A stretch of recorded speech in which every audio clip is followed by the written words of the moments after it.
ان کو یہ شعور نہیں ہے کہ ان کے دربار پہ کیا ہو رہا ہے، ہمیں شعور نہیں ہے کہ ان کے ساتھ کیا ہو رہا ہے۔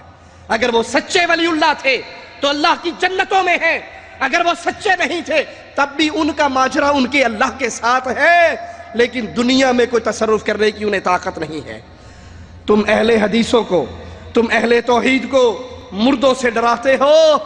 اہل حدیث، اہل توحید وہ اپنے رب سے ڈرتے ہیں، ان کا رب انہیں کافی ہے۔ آئیے اللہ کی کتاب کی آیات کو سنیے۔ الیس اللہ بکاف عبدہ، کیا اللہ اپنے بندے کو کافی نہیں ہے؟ اللہ کافی ہے۔ یا اللہ مدد کہنے والے، یا واحد سرکار مدد کہنے والوں کے اوپر غالب ہوئے۔ جس صنم کو، جس بت کو 45 سال سے پوجا جا رہا تھا، اہل توحید کے کلہاڑوں نے اس کو ریزہ ریزہ کر ڈالا۔ تم ڈراتے ہو، ہمیں قرآن نے پہلے تعلیم دی ہے وَيُخَوِّفُونَكَ بِالَّذِينَ مِن دُونِهِ، یہ آپ کو اللہ کے سوا اوروں سے ڈراتے ہیں۔ نبی کے ماننے والے اہل توحید کو مردوں سے ڈراتے ہیں، قبر والوں سے ڈراتے ہیں۔ مجھے واقعہ یاد ہے، ایبٹ آباد میں ایک مرتبہ گرمی کی چھٹیاں گزارنے گئے تو شکار کی عادت ہے، شوق ہے۔ میں اور میرے بڑے بھائی طیب الرحمن حافظہ اللہ، ہم شکار کھیلتے ہوئے ایک بابے کے دربار پہ کبوتر مارنے چلے گئے۔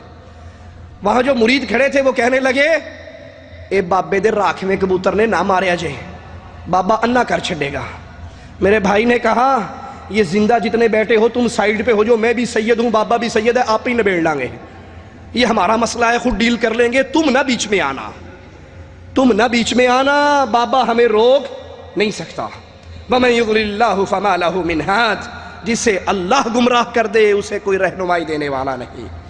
اہل حدیث کو، اہل توحیدوں کو، مواحدوں کو جو ہی اجازت ملی، وہ جاء الحق وزہق الباطل ان الباطل کان زہوقا، یہ نعرے لگاتے ہوئے کہ حق آ گیا ہے، باطل مٹ گیا ہے، اس دربار کے پڑے ہوئے درخت پہ چڑھے اور اس کو ٹکڑوں ٹکڑوں میں تبدیل کر دیا، اس درخت کی جڑ کو اکھاڑ پھینکا، اور درخت کی جڑ نہیں اکھڑی، شرک کا مڈ پٹ دیتا۔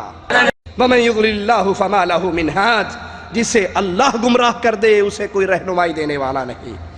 اہل حدیث کو، اہل توحیدوں کو، مواحدوں کو جو ہی اجازت ملی، وہ جاء الحق وزہق الباطل ان الباطل کان زہوقا، یہ نعرے لگاتے ہوئے کہ حق آ گیا ہے، باطل مٹ گیا ہے، اس دربار کے پڑے ہوئے درخت پہ چڑھے اور اس کو ٹکڑوں ٹکڑوں میں تبدیل کر دیا، اس درخت کی جڑ کو اکھاڑ پھینکا، اور درخت کی جڑ نہیں اکھڑی، شرک کا مڈ پٹ دیتا۔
شرک کے درخت کو، اس جڑ کو، اس صنم کو، اس موجودہ ذات انوات کو ٹکڑوں میں بدل کر دیا۔ پرچے نہ ہوئے انہوں لوگوں نے انڈیا کل ہونی ہے پھر انہوں بڑھا لائیے انہوں لوگوں نے کیتا ٹالی دیا۔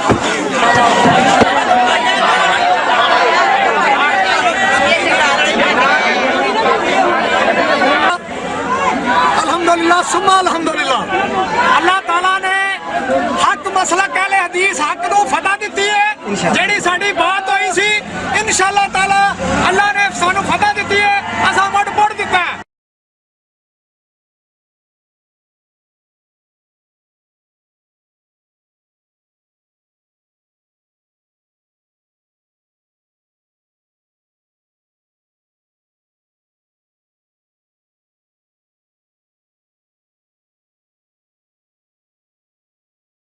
توحید کے کلہاڑے درخت پہ برس رہے تھے، آرے چل رہے تھے، اور میری آنکھوں میں مصطفیٰ علیہ السلام کا مکہ فتح کرنے کے بعد بتوں کو توڑنے کا منظر احادیث کی روشنی میں گھوم رہا تھا۔ میرے آقا نے بتوں کو توڑا علیہ السلام، اور یہ منظر بابے کے درخت کے کٹتے ہوئے اس صنم کا منظر اہل شرک کو درس دے رہا تھا۔ لوگوں، اگر یہ بابے کچھ کرنے کے قابل ہوتے، یہاں کی کیفیت یہ نہ ہوتی۔ ہماری زندگی اللہ کی طرف سے دی ہوئی نعمت ہے، اس زندگی کے اندر اللہ کی توحید کو سمجھ جاؤ۔ اللہ جو چاہتا ہے کرتا ہے، اور جو مر کے قبروں میں دفن ہو جائے وہ اپنا استنجا نہیں کر سکا تو اور کیا کرے گا؟ اس درخت کو کاٹ کر مردوں کی بے بسی کا اعلان اہل توحید نے سانگلہ ہل میں کیا، اور اہل حدیثوں تمہیں مبارک ہو، اہل توحید تمہیں مبارک ہو، اس درخت کو کاٹنے والوں تمہیں مبارک ہو، تم نے اپنے رسول کے صحابہ کے نقش قدم پہ چل کر ان کی سنت کو پھر زندہ کر دیا۔ مشرکین مکہ کا ایک بت تھا لات، سفید رنگ کی چٹان تھی طائف کے ایک گھر میں، اس کے اوپر چادر ڈال دی گئی تھی۔ آج بھی بابوں کی چادریں چلتی ہیں نا۔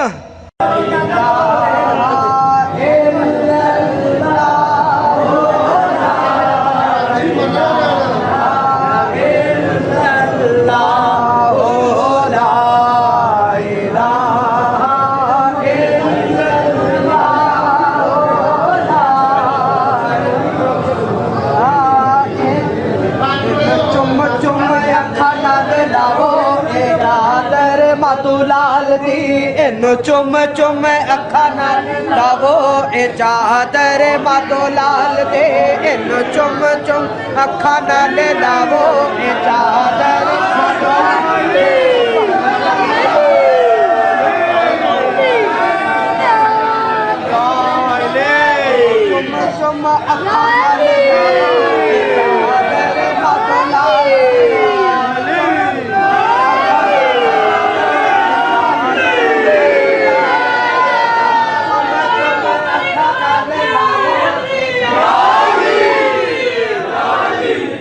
چم چم اکھا نال لاو اے چادر ماتو لال دی، پڑھ کلمہ نبی دا چڑھاو اے چادر ماتو لال دی، پڑھ کلمہ نبی دا چڑھاو اے چادر ماتو لال دی۔ یہ چادر والی سرکار آج کی نہیں ہے، بڑی پرانی ہے۔ اس دور کے اندر بھی چادریں چڑھتی تھی، چادر والے آتے تھے ڈھول بجاتے ہوئے چادریں چڑھاتے تھے۔ لات کے اوپر چادر چڑھا دی۔ اللہ کے نبی صلی اللہ علیہ وسلم نے مغیرہ بن شعبہ رضی اللہ عنہ کو طائف بھیجا، جنہوں نے اس کو گرا کر اس کے ٹکڑوں تک کو جلا دیا۔ اس وقت کا لات بھی کچھ کر سکا، اور وہ خالی چٹان نہیں تھی، پتھر کی مورتی نہیں تھی۔ صحیح بخاری میں ہے، عبداللہ ابن عباس فرماتے ہیں لات ایک نیک آدمی تھا جو ستو پلایا کرتا تھا حاجیوں کو۔ جب اس کا انتقال ہوا تو مشرکین مکہ کے سردار عمر نے کہا یہ مرا نہیں ہے، پردہ فرما گیا ہے۔ ابھی آپ نے سنا نا اس حضرت کا بھی، یہ مرا نہیں، پردہ فرمایا ہے۔ اس وقت سے یہ پردے والے سرکار چلتے آ رہے ہیں۔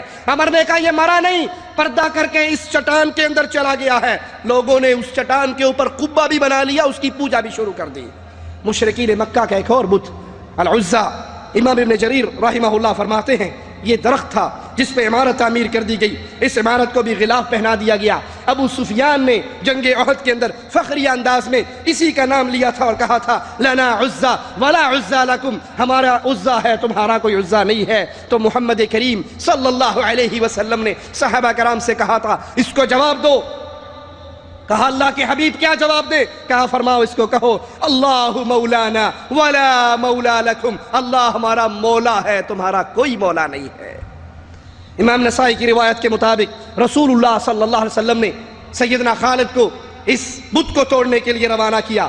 انہوں نے درختوں کو کاٹ دیا، وہاں لگے ہوئے درختوں کو کاٹ دیا، جیسے سانگلہ ہل کے اندر اہل توحید نے درختوں کو کاٹا۔ اہل حدیثوں کے امام خالد ابن ولید رضی اللہ عنہ نے پہلے یہ عمل کیا تھا مصطفیٰ علیہ السلام کے حکم پر۔